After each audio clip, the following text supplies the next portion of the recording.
We'll do it live. Okay. We'll do it live. F it. Do it live. I'll write it and we'll do it live. F***ing thing sucks. Yeah.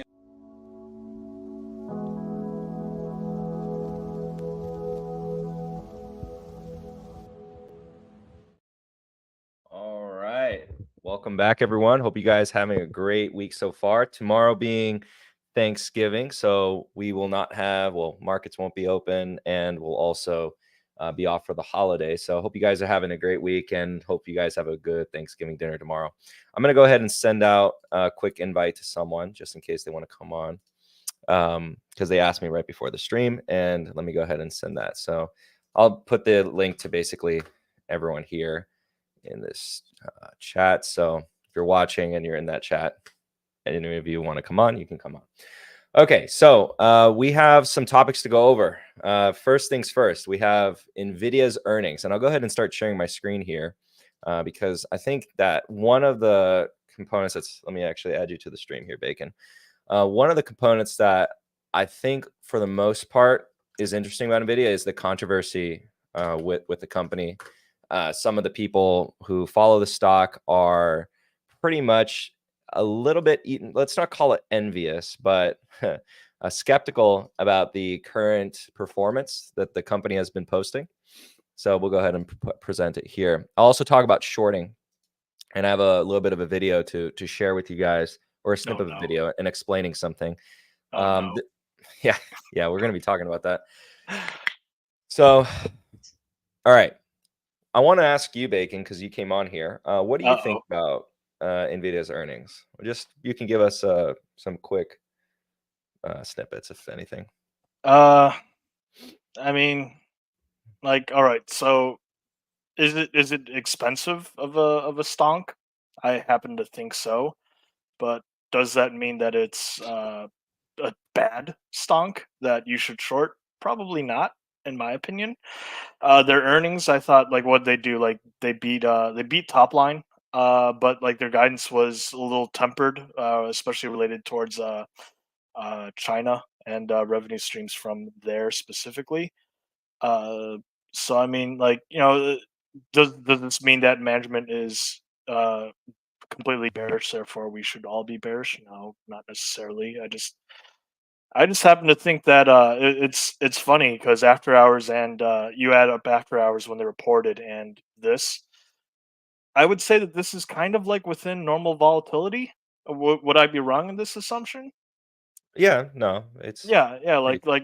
If you told me Nvidia's up roughly 2.5% or down roughly 2.5% on any given day, I'd be like, okay, like, and sky is blue today.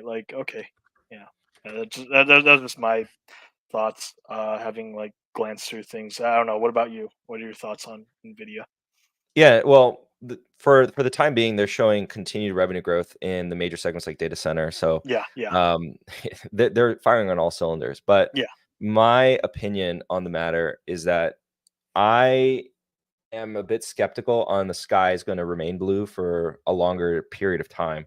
Mm-hmm. I think that it looks blue at least going into 2024, and for a big extent, I believe that management's at least how they're presenting the numbers is accurate. I don't believe that they're committing some sort of fraud. Yeah. Right now, it's people just underestimated the amount of capital expenditure a lot of other companies are going to be putting into stuff like artificial intelligence. And for the time being, the NVIDIA graphics cards are wonderful general purpose image rendering devices or components that are really useful in current iterations of artificial intelligence for the needs of today. How is that going to present itself in the next decade? I have my own opinions about that. I've shared in previous live streams. I've obviously shared with you being in the club with club members about that, and just a broader, longer term thesis around this sector and artificial intelligence, supported by what you would say is supported by our local experts. So it's not just me pulling stuff out of my rear end. It's supported by expert opinions.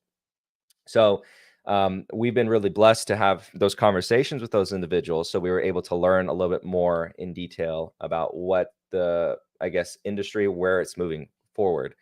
So a lot of retail, they are probably looking at the numbers now. They're looking at what NVIDIA's management team is talking about, and they're saying, well, the sky is blue forever, perpetually. I am skeptical, one, about the what's the pull forward. I'm thinking of China. Management talked about that, saying they expect North America to pick up.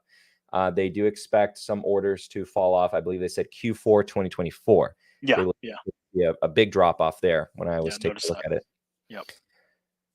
But that being said, I mean, I'm just going to put this to the side just for a second because I want to appreciate the performance that NVIDIA has actually pulled out this year. 240.31% year to date. I did not foresee anything like that coming. Year to date, bros. Yeah, year to date, bros, which we saw a new one, by the way. I was going to make a tweet because we saw another year to date, bro. Every time you see a year to date, bro, call them out, call them a year to date, bro, because they should be called year to date pros. I would love for, at the very least, try to show the performance 2022 and add that into their performance. But hey, whatever. So NVIDIA's forward issues, I think, kind of stem from in-house designs. So NVIDIA being a design house, they're going to have to compete with more sophisticated and purpose-built designs, otherwise known as ASIC chips, but we'll call ASIC chips. So these chips, I think we can find them as in being designed for the illicit purpose of data image recognition. So let me actually tell you guys in a second.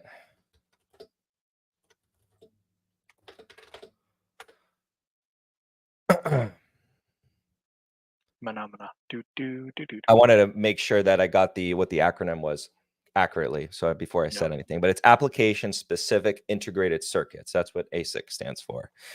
So it's a long story short for saying basically purpose built design in a piece of silicon semiconductors, right? Yeah. So the graphics card is a general purpose. You can kind of think of it as a jack of all trades, master of none, and that's what we currently are using with an NVIDIA graphics card. But Amazon, Alphabet, Meta, and everyone else, all in company, are all going to be designing their own in-house devices that are going to be much better at what they want them to do.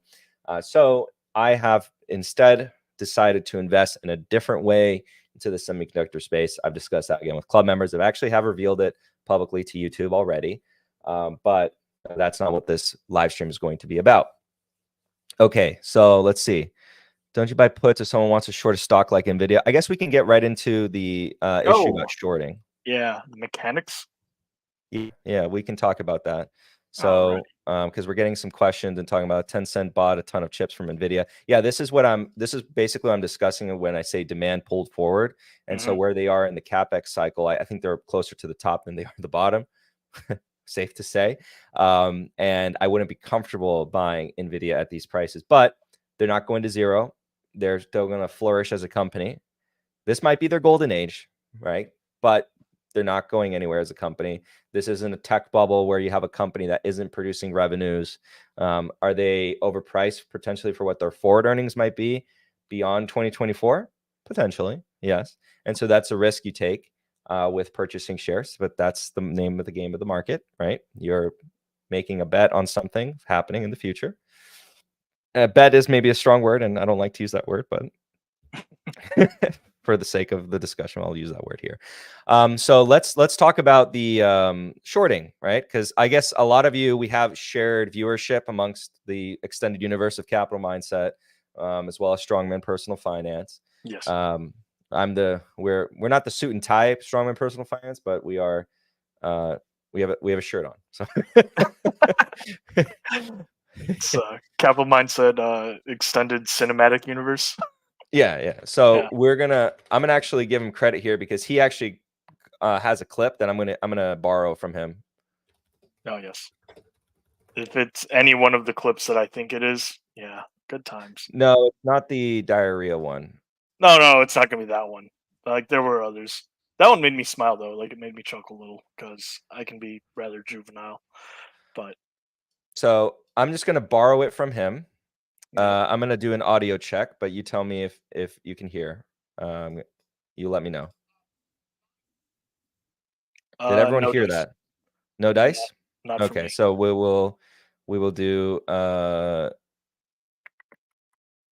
I just want let me redo it Yeah, I was this gonna way say because share tab. share screen, Chrome tab, audio, boom. That should Yeah. work now. Okay, ready? So I'm going to share this part and then we're going to go over exactly what this individual did and why it's problematic. Is, I mean, literally, you can buy a put at a higher price. It all depends on the way you're looking at it. I sell calls, and that's what's completely F me. Boom. So that's the clip I wanted to grab. Yep. So the LeBron James of investing here, what he ended up doing and what he decided to do. And actually, you know what I'm going to do? I'm also going to pull up another person's YouTube channel and I'm going to pull them up again because I want to give them some, highlight them and give them some credit here. Yeah.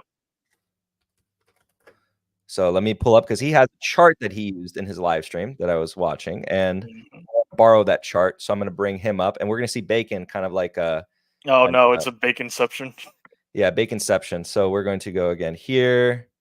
It's like, it makes me stop sharing and then I have to present again. yeah, it's like excrement shavings on an excrement salad. But we already heard the audio. Yeah. So at least that we heard the audio. In fact, actually, we'll share entire audio system. So that way I don't have to keep going back and forth. But let's go ahead and do this. So now you guys can see pretty much the entirety. So I won't have to do that again. Yep.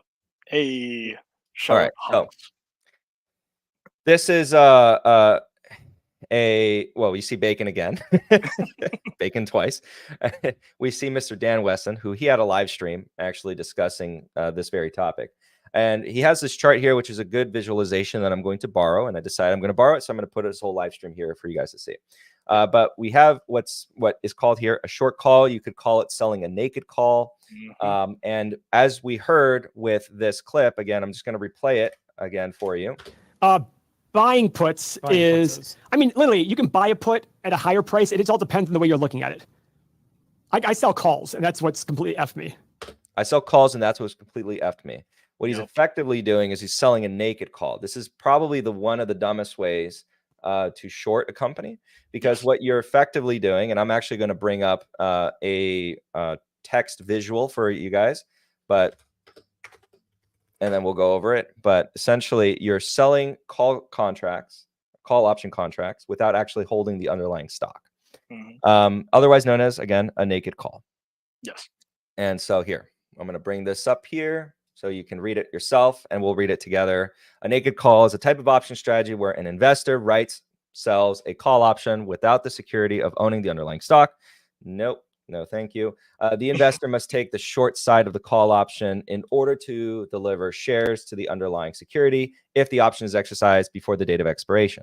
So effectively, what he's done is he's sold the contract, received the premium, and the premium is the gain that you will receive. That's the gain. Now, the share price, if it continues to skyrocket, right, you have to present the capital to purchase the shares. And then when the calls or when the shares are called away from the contract, that's when you give it up. So effectively, you've done the worst of both. It's like a leverage short with very minimal upside, very minimal, because at the very least, with a short, the maximum gain is going to be the 100% to zero minus any fees you paid along the way, right? So whether you're paying out the dividend because you're borrowing the shares, so you owe the dividend, or you're paying the interest on the short. So when you take that into consideration, even then 100% is not always the likelihood if it goes to zero. But in this case, you have, again, whatever that premium is, a couple of things included, and then the maximum loss is infinite, right?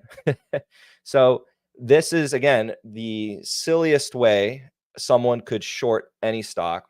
And this is a person who has used argument from authority many times in the past. Their arguments typically are, they have a lot of money, therefore they are right, which is, whatever. However, whatever floats your boat. I recently received a comment in one of my live streams. I won't shout out your name, but I'm going to talk to you directly or indirectly if you're watching this again. So someone said that they respected Mo because Mo had they had shares of Apple. I think I was at $15. Oh yeah. Yeah. I would ask that person, do you have proof of that? Because if you're part of the paid community of Everything Money, don't you dare think for a moment that they're going to present anything to you. So I won't say, but Bacon, do I provide my brokerage to members of Capital Mindset? Yes, I would definitely say so. That's one of the things that comes with the. I'd say it's an expensive, like paying service. Well, no, we're not talking about price. We're just talking about Yeah. in terms of just. But yeah. It's there. It's there. It shows up on a fairly regular basis. So with something like Paul, and at the Yeah. very least, like even publicly on YouTube, it's very difficult to gauge, because I want to shout out someone who I think does a really good job at this, but also is private as far as the dollar figures go, such as Learn to Invest, right? Learn to Invest just gives you the percentage allocation, and I think that's fair. That's all we really essentially need to gauge. Yeah, it's completely reasonable. Yeah. With this individual, with Paul, we get nothing, and he makes these arguments from authority where he has absolutely none. And that doesn't mean that you need to be right on everything. You don't need to be right of anything at all. It's just the way he carries himself that kind of comes off across the wrong way. Yeah. So you have every right to be wrong, and that's, more power to you. Just share your opinion, and that fine. I'm okay with that. Like, I don't agree with everything, Learn to Invest does, but I completely respect him as a person on YouTube, right? Yeah. He's a guy, he's doing his thing. So you can see his brokerage. You can. Hello, Wolf. Is this actually in fact true? You can see his brokerage. Yeah. Who is his? Oh, he might be talking about you, or might be talking about me. I don't know. Or Jimmy Learn to Invest, if I remember that correctly. Or no, Jimmy might have some sort of, like, again, you part of the club or something, and he probably shares it. But could be. I'm mainly discussing about Paul. I don't know if he's talking about Paul or something like that. Yeah. We are getting some questions. Ask you PLC. We can talk about that because we're open to questions. Again, the audience, you guys drive the conversation later on. We have the topics, and then once we cover pretty much all the topics, we go into questions. So, oh, he's talking about Capital Mindset. Yeah. Okay. Yeah. Yep. Okay. They're seeing if there are any questions about the topic at hand. But yeah, effectively that's the short that Paul engaged in. So that's the the story of this century. Such a bad, dumb way. Yeah. So Mo is Paul's trading guru who he listens to, but Paul likes to short pops, and Mo says only to short off this stochastic, so Mo doesn't listen to anything Mo says. So Mo doesn't listen to anything. That's the story of the century, or of the decade, right? Yeah. As far as comedic relief on YouTube goes, of course, there's probably funnier people out there, but those two are definitely funny. And I'm not going to get into the whole drama behind his family, or his whole personal stuff or shenanigans, that, splitting the accounts or whatever. There's other content creators that have covered this already. I'm just trying to highlight why shorting in that way is probably one of the worst things you can do. Yes. And shorting on valuation is also very problematic. Because the market can remain irrational longer than you can remain solvent. That's very true.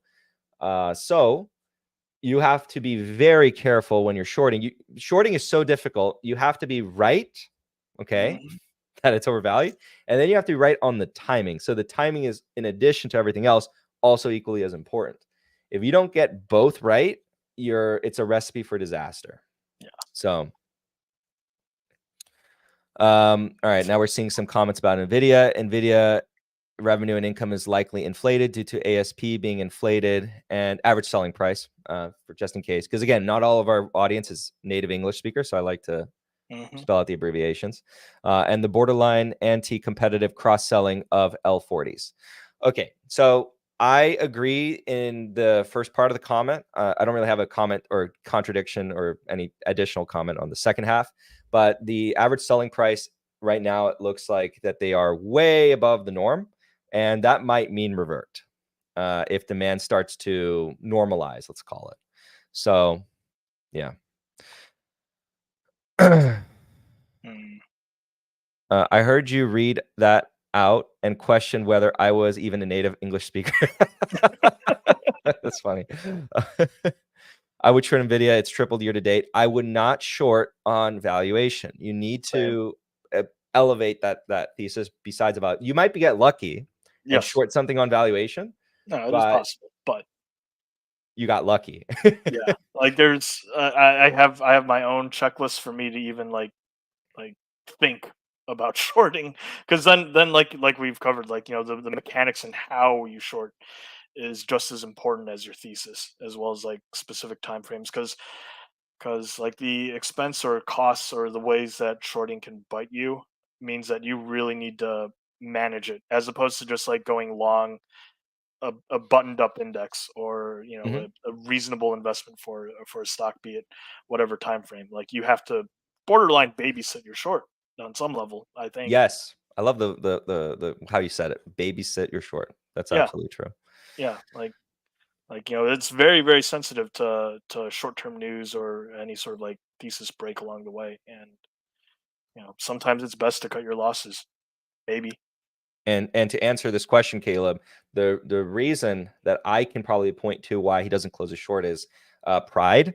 Yes. He doesn't want to admit he's wrong, and that's the worst thing an investor can do. Do not get tied to any thesis and marry it. Do not marry any thesis. Yeah. Always be willing to take your losses. And I mean, since you've been watching, I guess, or the portfolio updates, Bacon, there are times that I just cut my losses on certain things. I do not let losers fester. Yeah. I mean, I can give some actual examples, and even if I held them, they probably would have been up, like Global Payments, probably up on Global Payments if I didn't cut it. But I cut it and allocated the capital somewhere else. Pride is the devil, like Ricky says. Pride is the devil. You do not want to say that it's impossible that you're wrong, and, you know, the world is crazy. You're the only sane person. You know, that's not the way to go about this. Okay. Yeah, I'm trying to like imagine why he would short the way he did. So I just point that to the same reason why he had no idea why Sleep Number had some ratios off. Oh, yeah, good old that. Like, and I think I have a theory as to why he shorted the way he did, and my theory is he's probably of the mindset of, oh, only like, you know, people that buy a put or buy a call, those are lottery ticket buyers. But you see, if you sell a put or call, that means you're the casino, and you're selling therefore as Paul, as the LeBron James of finance, I am the smart money. So this is actually a good moment to discuss a little bit about why selling calls, even when you have the underlying, so non-naked selling of calls and puts, why that's or in this instance where we're talking about selling a naked call, why when you don't do that, why it's still problematic, because you're giving up a lot of the gains. So let's say I have a position in Amazon that I really love, and then I'm just selling calls constantly. Some people argue that that's free money. It's obviously not. What effectively you're doing, and this is the problem with a lot of these covered call strategies and you know, these various financial products that some people buy, and they hail the income as being this wonderful thing. You're giving up a lot of the upside for a lot of short-term realized gains, which is also tax inefficient. Dan, by the way, the link is there for you if you want to join.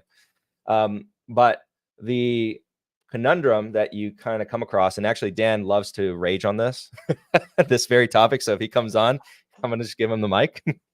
But what you actually end up with is probably less money than what you otherwise would have if you had done nothing. And I got to be honest, like I talked about when I sold contracts on Meta, and I think I got lucky at the end of the day. That's all I can time it. It was luck that Meta had a short-term pullback recently, and I was able to close my contracts in right before I did the weekly call. So for those who are on the voice chat watching me do that basically live, or having that discussion with me live, that was probably attributable to luck. I do have open contracts that are going to expire worthless, which is good for me because I'm selling calls on Salesforce. And those are, that is an instance where that was properly done. But with the Meta one, I can only say I got lucky there. And more often than not, I have had good experiences and bad experiences doing the strategy. I can talk about some of the good ones and some of the bad ones. Well, you're probably more interested in the bad ones, but I can tell you that in 2022, I had some contracts on Unum that were taken away from me, or they were called away from me at prices that if I had not done it, I actually would have ended up with a lot more money. But I was happy with the strike price. It was in the mid 30s. Unum proceeded to go up to the 40s. But considering where I had originally purchased Unum, I'm not going to cry every day, all day about it. However, it would have been better had I not done that. Yeah. So it's the thing for me though is that when it comes to this is do people really know what they're doing when it comes to these option plays, like because it's very rare that you get in-depth breakdowns of all the moving parts, and I'm referencing the Greeks specifically as well as implied volatility. I noticed like in the comments a couple people mentioned IV, and that to me, like the nerdy part of me likes seeing that. But that being said though, like I don't know if there are definitive ways of thinking these things through, which is why I like asking around. But I know I'm probably in like the fringe minority of the minority on this topic, and I'll be fully honest. I don't even know if I'm capable right now of understanding all the details of and the moving parts from but like at least I know enough of the concepts to kind of pick up what people are setting down. But I don't know. Yeah. For this comment, I'm talking about the luck on selling calls for Meta, not on the actual position Meta. I don't think that was luck per se. No. And as far as the outperformance because of Meta, I actually showcased through the brokerage the performance prior to the Meta allocation, because I wanted to answer that question for myself as well. And I actually posted it on Twitter. So it's actually the pinned tweet. If you check out my Twitter, you can actually see the performance without Meta and then with Meta. And even without Meta, the performance of the portfolio was actually positive in 2022. We were already outperforming. Just the Meta investment and the allocation and the timing of it, the confidence in Meta was led to extreme outperformance in 2023.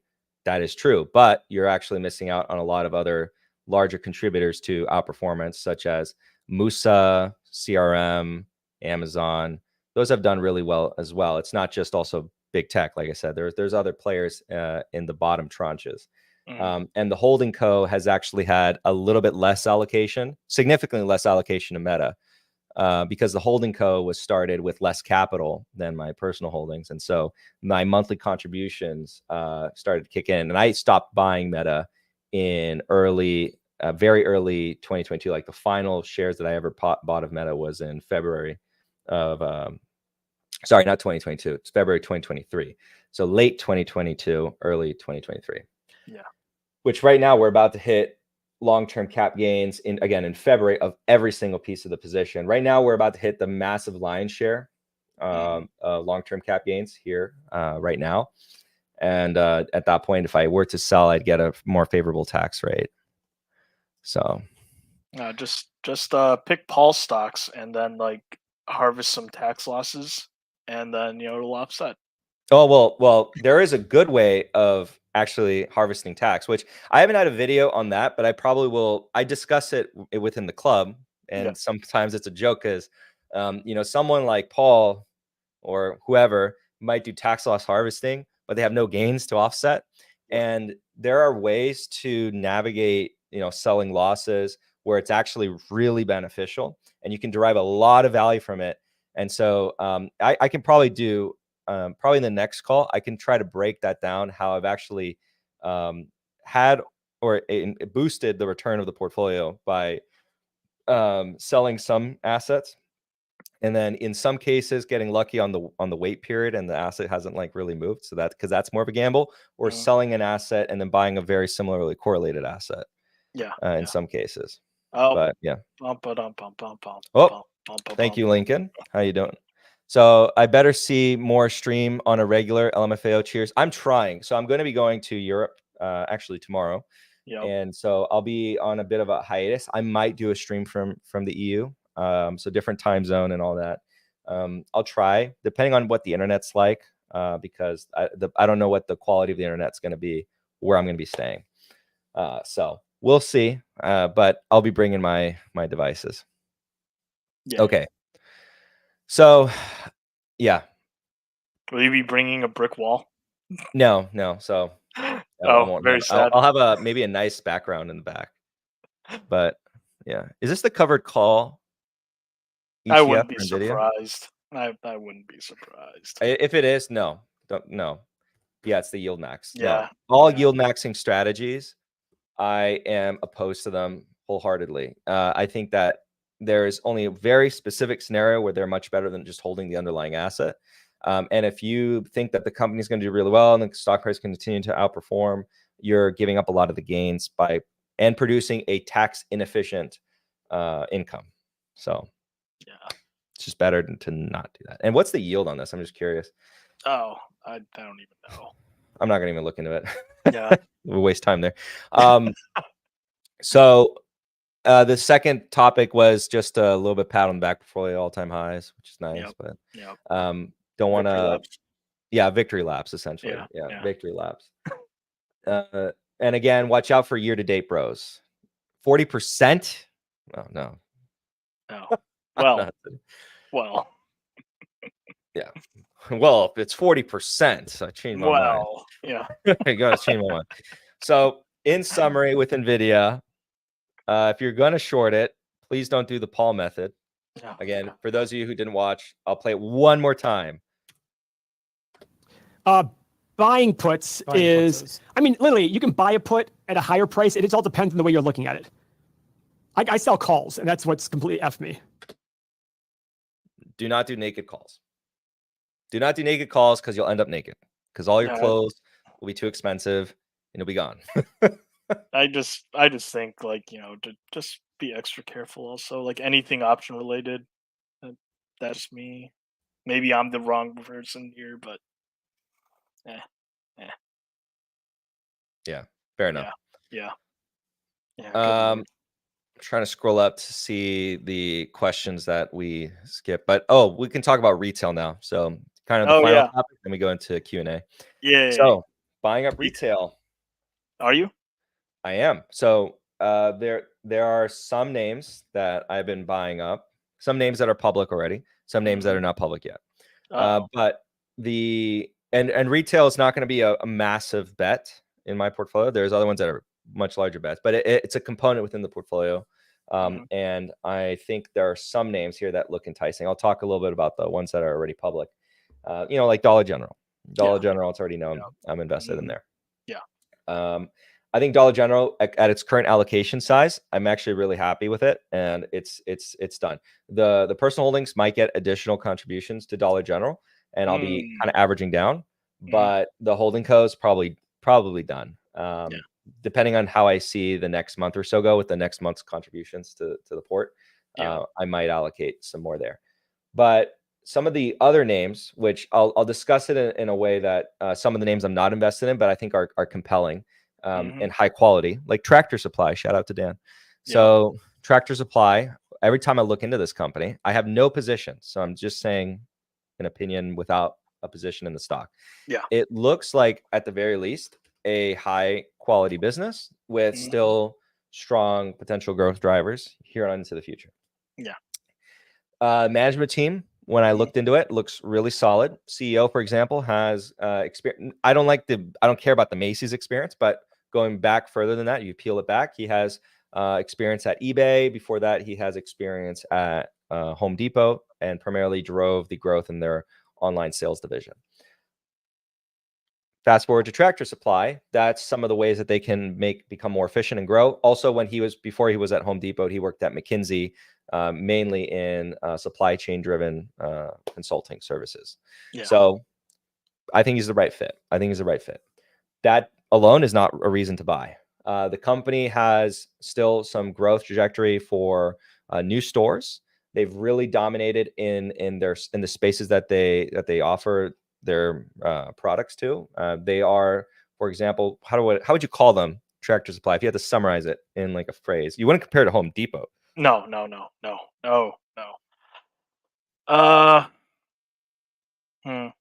I'd say retail for suburban rural, like as far as like rough geography goes. Yeah. Ish. That's a fair enough. Yeah. You can buy seeds. A lot of times, if you're like in terms of specialty products, if you're raising chickens, they have a lot of things that they can offer you. Yeah. So, pretty good, all things considered there. So they have, of course, strong capital return potential to buy back shares. Still many stores that they can continue to grow in the United States. By focusing more in the suburban markets, they're starting to encroach on competing with the Home Depot. Yep. But it's good to maybe observe how they execute there.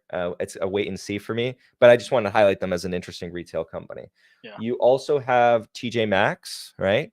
Mm-hmm. TJ Maxx, another business. I'm not, again, invested in TJ Maxx, just highlighting them if you haven't heard of them. But they own Marshalls, Home Goods, TJ Maxx, and what you have there is more of a play on what's it called? Treasure hunting. Yeah. So yeah, that's one thing that is had recent weakness, but potentially an interesting thing to look at. You have Best Buy that, again, not invested, no plans to invest in, just mentioning their name. But their new floor plan looks interesting, kind of something to observe. You also have Target, seeing, okay, are they able to turn things around? You have the juggernauts, Walmart, Amazon e-commerce, but Walmart, you have Costco. Oh, I mean, I'll mention, because I already tweeted it, so it's like a public thing now. Yeah.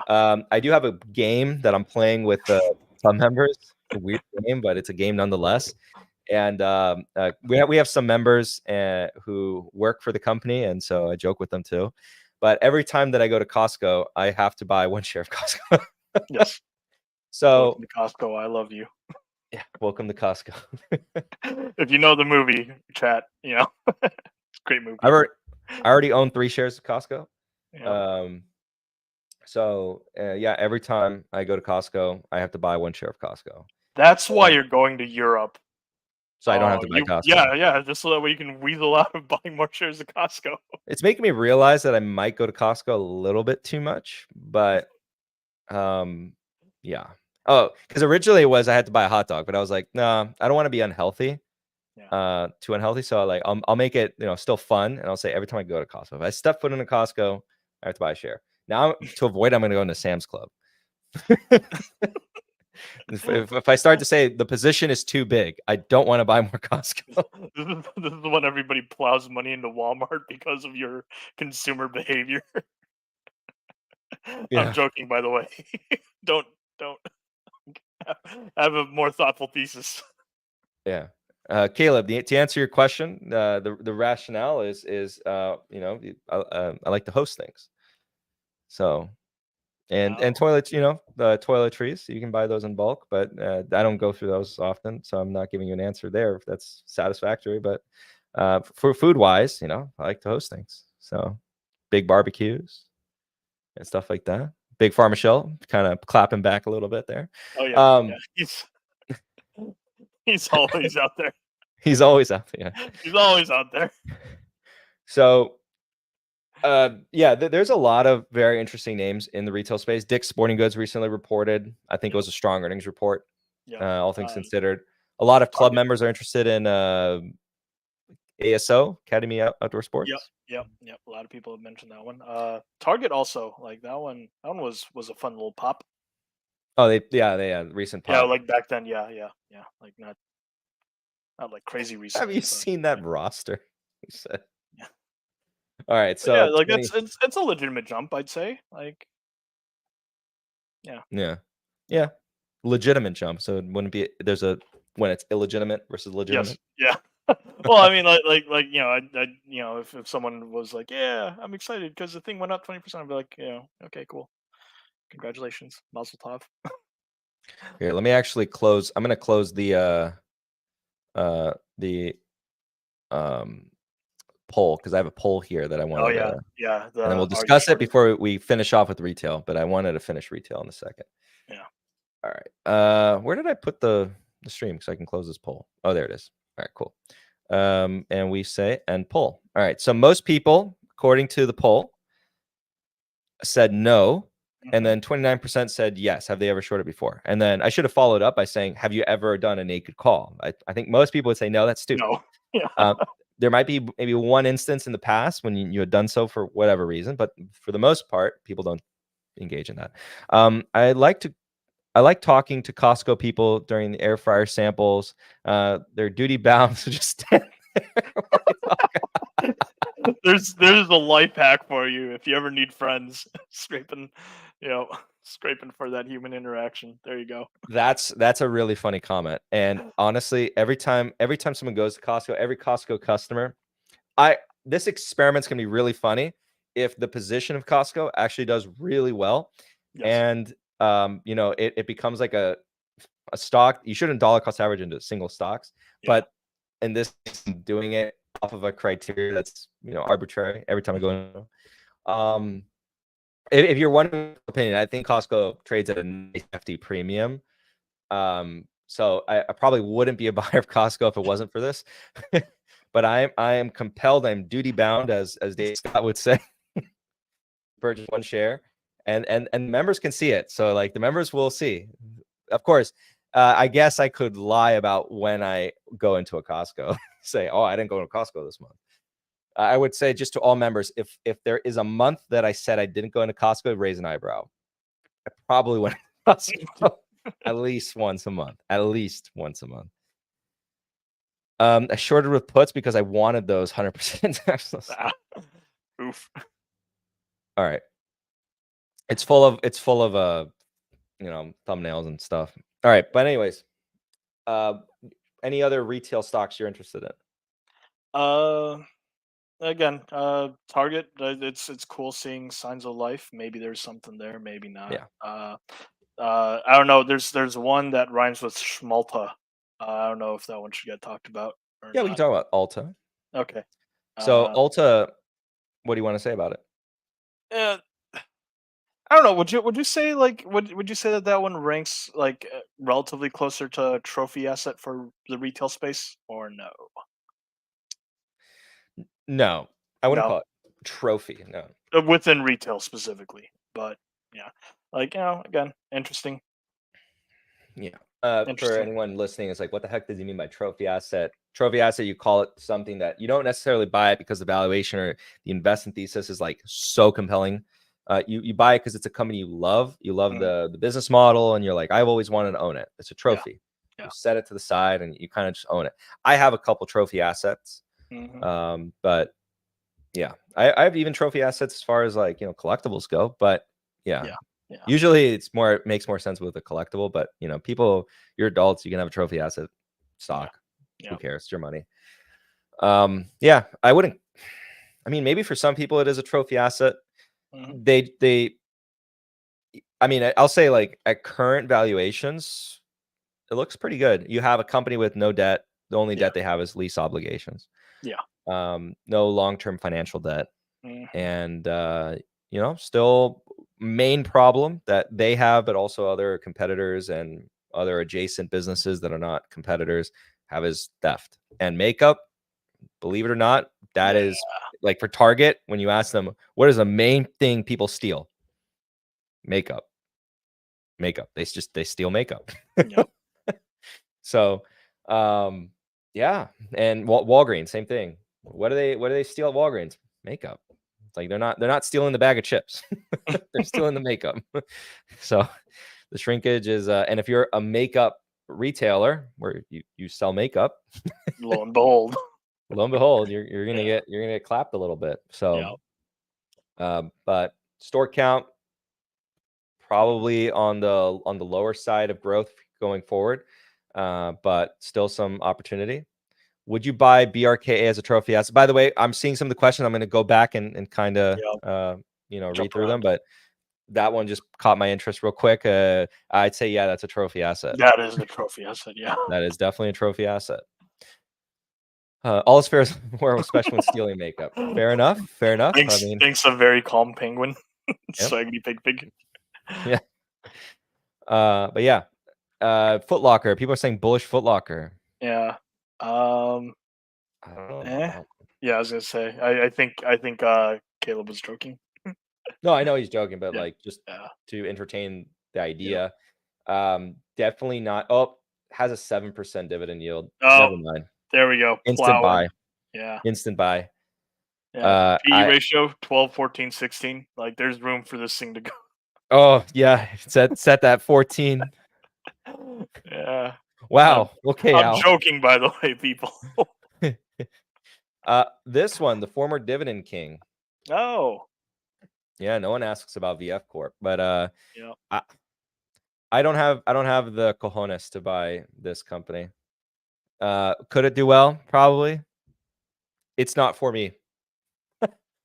It's not for me. This is not for me.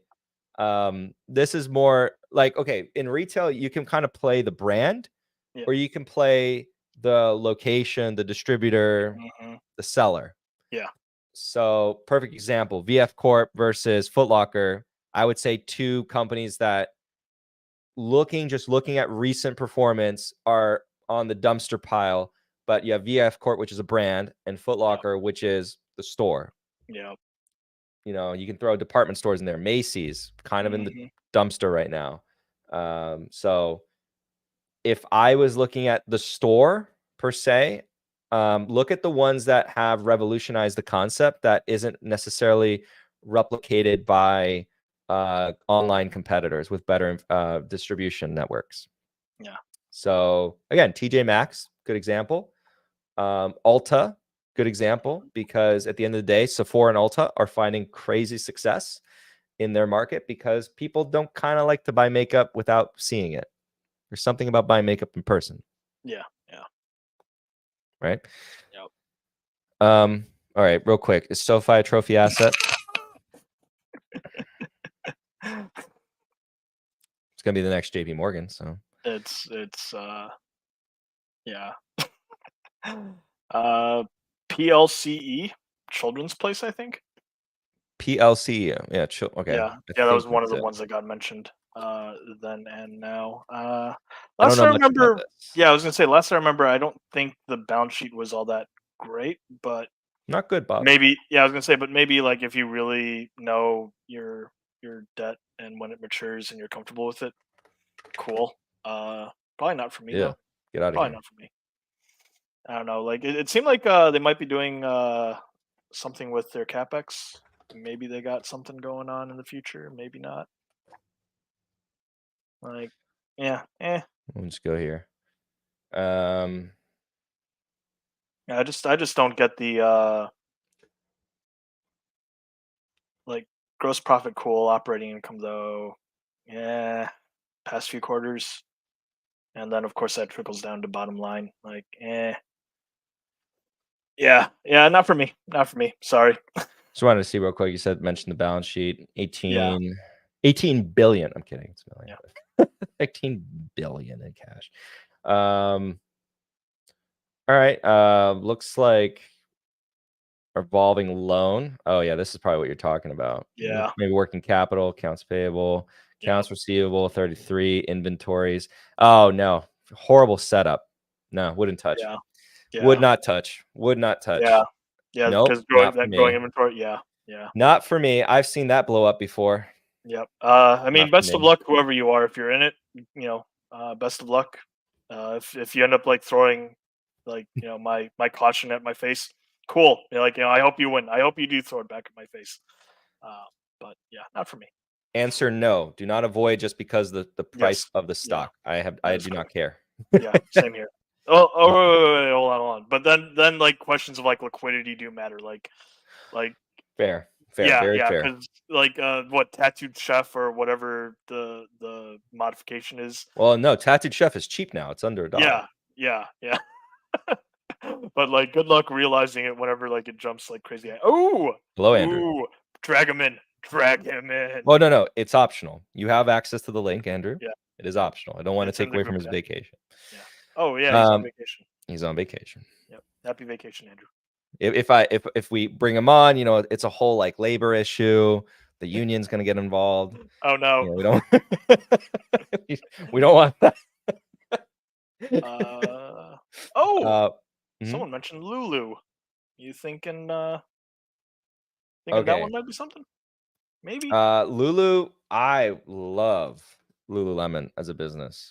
Oh my God, what a wonderful brand. I missed this opportunity, and it's a great regret of mine. Yep, it was an opportunity, to be sure. Yeah, it was definitely an opportunity. No, it's because I have no excuse. Like I was already a customer of the athletic wear for also work, like because they kind of have that dual purpose clothing, and so I was like, wow, this is really high quality, really comfortable. Service is great. They refit things for you. It was going places, but I had this like ick of just retailers in general, so I didn't want to. Yeah, I didn't want to invest. So, yeah, there are restrictions to what they can buy based off of price. There's also, of course, listing restrictions, so you will be delisted if you don't meet certain requirements. It has a lot to do with liquidity. So a lot of companies will, elect to do reverse splits. That's not a sign of strength. That's a sign of weakness. But yeah. Hey, the prodigal son returns. Fake alias. Shout out to yes, fake alias. Lulu, my boo boo. All right, but yeah, as far as retail, high quality here. You have LVMH. That's a trophy asset. Yeah, that is a trophy. Hermes, trophy asset. Yep. You have some luxury brands like Burberry that's been a terrible investment. So not all luxury brands are good investments. Far from it. You got to be selective. Now we're getting to race. That's probably not retail anymore, but trophy asset. Yes, absolutely. Trophy asset. For those of you who don't know, the company that decides how much money it wants to make, Ferrari. So yeah, you want to be in their position or their shoes. You say, I want to make this much money this year. All right, let's make this many cars. Yeah, absolutely wonderful. And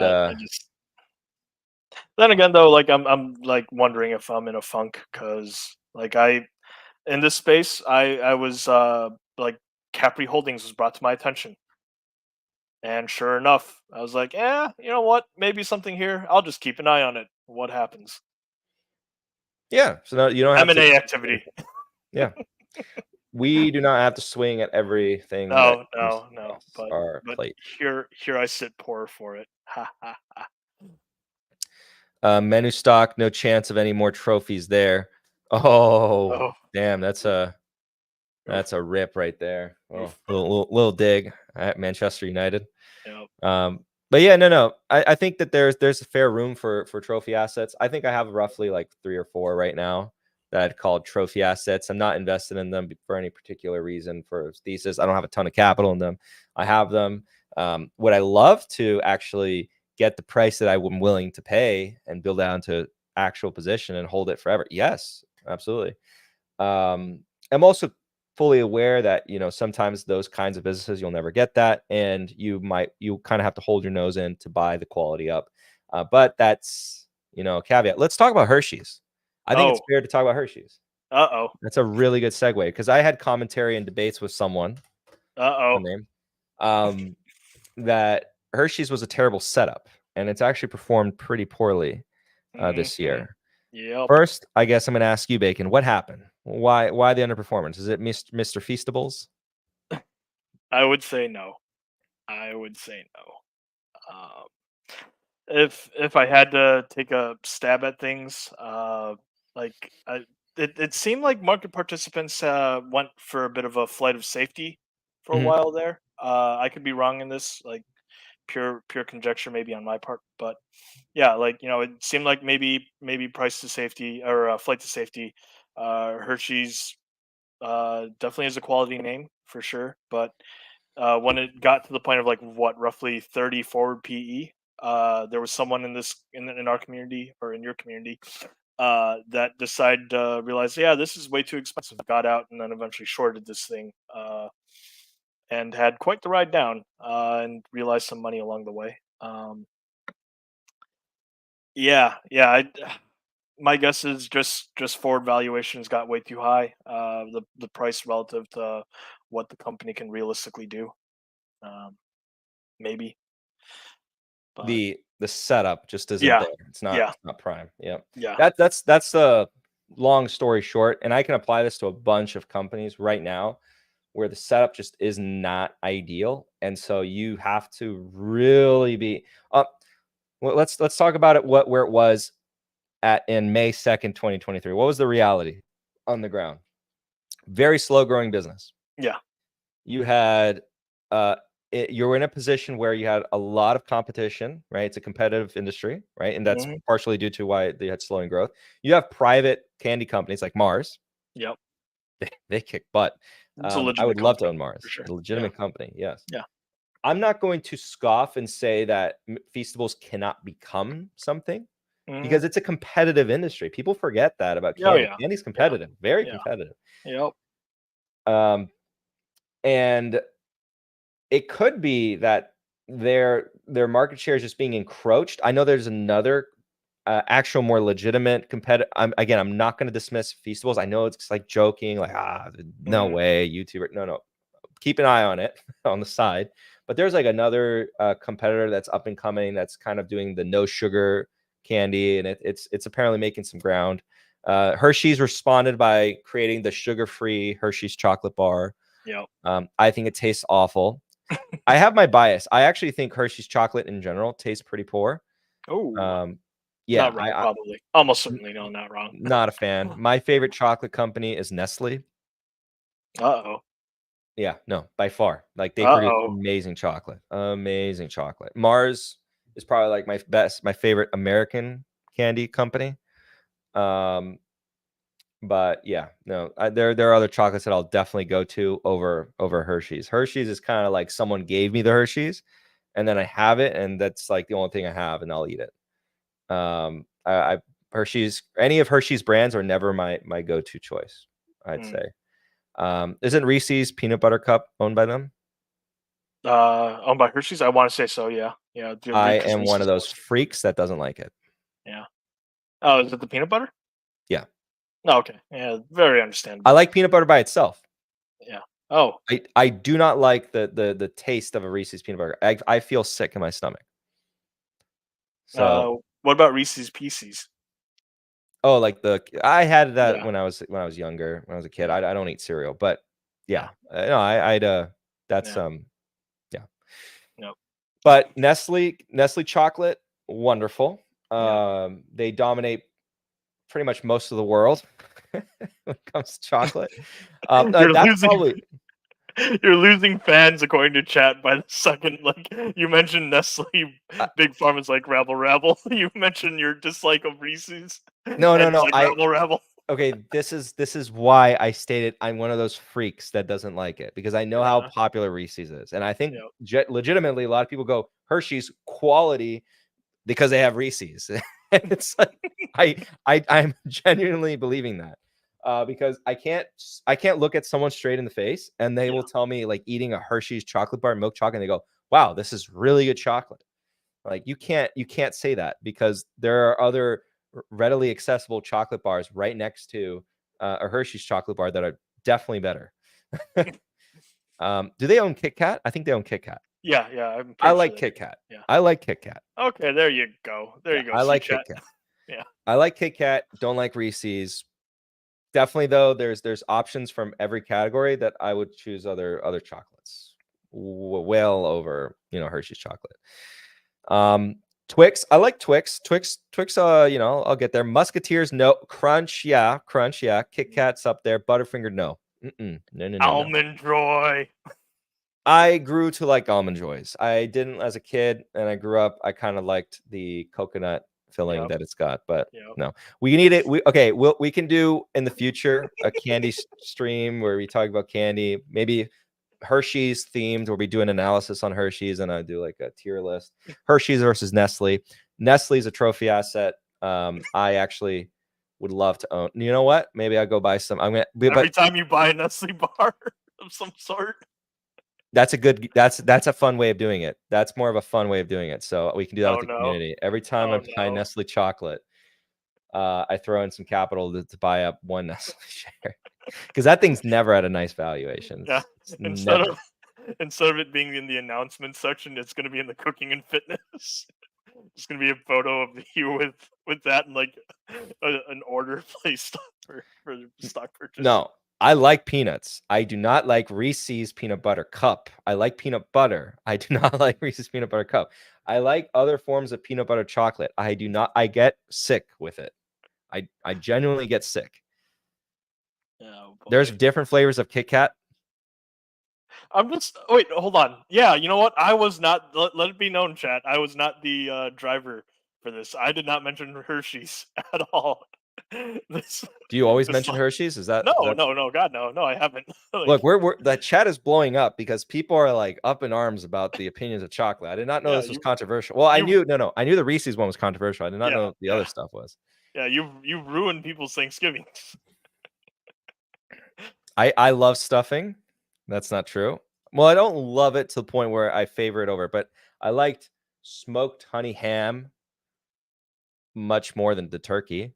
Yeah, that's so good. Oh, that's so good. I love me dark meat off the turkey. Me personally. The dark meat on the turkey, yes. Gummy bears, not a fan. Oh, really? No, not a fan. Yeah, not a fan of any gummies. To be fair, like Twizzlers, not a fan. Not a fan.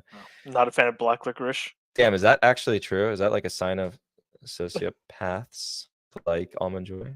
Oh, okay, well, Wonka bars are good. Yeah. So, yeah, I think that's my opinion on Hershey's. Anecdotally, not a fan of the chocolate. Understand that, and I genuinely think it's the Reese's peanut butter cup that drives the fandom. Because no one can tell me that the Hershey's milk chocolate bar, you're eating it right now compared to any other milk chocolate brand out there, that it's that good. I won't believe you. Will not believe you. But anyways, yeah. So Hershey's, a perfect setup example. not good. Yeah, setup not good. But not good. Where are we at now and going forward? Okay, that's a separate discussion. I think now Hershey's is kind of approached more along fair value. Hershey's, you could have gotten Hershey's at a teens valuation, but now it's at a 23 trailing 12 months PE. Mm-hmm. Fair, I'd say. For if you believe that none of the threats are actually real. If you think the threats are actually real, then what's that guy that did the thesis, that Bear Cave guy? I mean, he's probably right. If that's actually the case, there's more room to fall, because this is an assumption of maintaining the moat. If the moat collapses, that's too pricey. That's just an opinion. I love you, chat. I love you, chat. Shout out to you and Lacey. Hope you're having fun. And I don't know what to tell you. Like, it's just evolved. It's just evolved. Fabio says something, chat says something. It's like it's a crazy loop. No. I'm just I'm saying a lot of controversial things. Andrew's like, I want to go on there and just Dots Pretzels. I don't know about that. All right, but what's another company we could say that has a poor setup? Poor setup. I mean, some might argue that we already did with NVIDIA. possibly. NVIDIA has a really bad Yeah, setup. that would Really bad. yeah, that would be some people might make that argument. Me, I'm on the fence. Like I'm not rushing in there anytime soon, but No. I'm not. I yeah, wouldn't even yeah, have shorted Hershey's. yeah, I just would avoid it. That's yeah. how I short a company. Oh, actually, it was funny because like you juxtapose Hershey's chart with 1 year with Tootsie Roll. That was funny What's because Tootsie's stock? TR. Yeah, Tootsie Roll. yep. Because it like the person I mentioned 1 year, 1 year. Uh oh, alrighty. Yeah, yeah. It was also a fun ride because the person I mentioned earlier from the community that did that. Yeah, he also made money off of shorting that one too. Yeah, he shorted both of them. Yeah. What a guy. Yep. Yeah. My shorting is just not buying typically. That would Yeah. be very rare times Yeah. ever that I've shorted. So Nuno Batista, Walgreens Boots lines. I guess that might count as a rough like setup. no, the setup's already kind of I think for the most part it's not priced in fully, but market's completely aware of it. So the Yeah. setup, if you want to say, was poor, really hindsight 2020, so not a very valuable insight, but it was 2015. Yeah. Which That would was have been rough. that was the Theranos, Mhm. also the Yep. beginning of the opioid conundrum. So that's also when all the medical distributors also were having a bit of a tough time. What was the company Viatris? What was it? Mylon, now known Viatris. Also that was a top for them. Teva Pharmaceuticals was also a top for them around that period. Yeah, so that was also the top for Walgreens Boots Alliance. Yep. The setup probably is the reverse. It's favorable if they can make some big changes. If those changes are successful, easier said than done. Like, oh, if you succeed, Oh, it's like gonna be a good I investment. only reason why I wanted to like throw out Walgreens Boots Alliance is like I probably have the bias of higher PE, therefore expensive, which is it can be silly on my part, and the inverse also can easily rip my own face off, which is why I wanted Correct. to throw that name out there. I have So about temper 5 myself. minutes left that I can give, by the way. So I just want to, yes, only because I actually have to catch a movie. You and all these obligations, Fabio. Lots of obligations. That's what happens Yeah. when you leave town. Everyone wants to make Yep. obligations with you. Yep. No, I don't call them obligations. Nice. They're nice. Commitments. Commitments. Engagements. Plans. Yeah. Engagements. Yeah. Engagements, my dear Bacon. Engagements. I must comply. Mhm. I must acquiesce their requests. Anyways, sorry to make all the at least skews shooting gallery. No, sorry. All right, so all right, bad setups. Like I guess like similar to MSFT, Hershey's. 100%. Yeah, And I saw okay, Andrew say it in the MSFT, chat. yeah, like But I thought about Microsoft. that one, but that being said, though, like I could still see possibilities that maybe it's justified, but It's justified if things yeah, continue the way they are. yeah, But really bad setup. Any little chink to the armor. That was like the case with the any bad setup. You just need a little chink to the story, a little dent.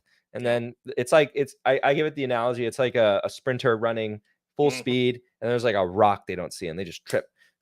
It's different from tripping when you're walking versus tripping when you're sprinting. When you trip, when you sprint, there could be like a rubber band down, and that might be a time for some of you to like say, hey, oh, now it's attractive. But yeah, the setup here. Some might say the setup for the S&P 500 is bad.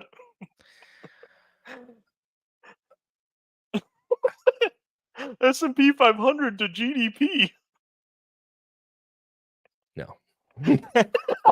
No, Paul. No. And because you shorted NVIDIA the way you did, you need to this is what you're doing. This is what you need to do. A little middle school banter right there. Yeah.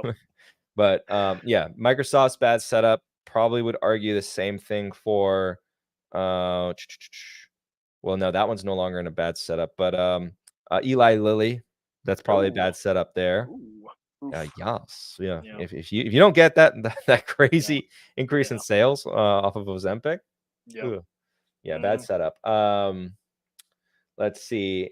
I think the setup really 3M's already kind of played, but 3M was remember, it was like a company that could do no wrong. Those are always the bad setups. Could do no wrong, dividend king. You start seeing like articles by retail investors going like, you know, you want to buy this wonderful company, buy and hold forever. Look for those mentions, buy and hold forever stocks. Can do no wrong. McDonald's, really controversial there. Dan, don't kill me. But it's a bad setup. A movie, but it's actually cardio. Wow. Okay. Yeah, people know the lore. Yeah, McDonald's probably bad setup. Thoughts on merger plays? Okay, this will be the last comment because then I gotta go. Okay. But merger plays, you have ticker symbol SAVE, Spirit Airlines. Spirit. Yep. Oh no, you forgot. You didn't get in. I didn't. I was too pointing at you late, because I too thought slow. Yeah, I was too late, too slow. that one seems for a lot of members to have been pretty lucrative. You also have iRobot, has not been lucrative Nope. yet. But thoughts? I mean, it's there are metrics that you can screen for where like maybe you can get in early, but generally speaking, though, I think the community has like waited for the announcement to happen, and what you'll see is a jump up, and then generally speaking, it trails down as time goes by. And if you think that the likelihood matches price and are okay with the potential downsides, then maybe to each their own. another really bad setup because Biotech has invested his entire net worth in the XBI. Is XBI. It's a really bad setup. Biotech's, or sorry, Big Pharma Shell, wrong username, is fully invested in XBI, and he's actually been pushing me to put a lot of my net worth into XBI. He's also been, pushing Caleb here, and he's actually was successful in putting Caleb roughly 10% because it's a minimum allocation. You should always do 10%. Oh no. So I'm a professional gaslighter. Yeah. Welcome to Capital Mindset, where people get gaslit. Gaslit. We gaslit each other. Kroger versus Albertsons. That's another one. Yeah. That one's still being litigated, and I mean, a lot of them are being litigated. Everything's being litigated. But I like the argument that Albertsons laid forth. Albertsons and Kroger laid forth that even together they still won't come close to Walmart. So yeah. But yes. Okay. Last one. Right. Big names. Yeah. My counter would be like, all right. So if we're gonna throw out the big names, like we also have Google, Apple, and Amazon. That matches the three. Yeah. So the three big names. Like I'm not saying I'm rushing in there with my individual stock picking account, but like as an S&P 500 holder myself. Like, all right, I have to cut it off now because they're gonna pull me out. All right, see you guys. All good.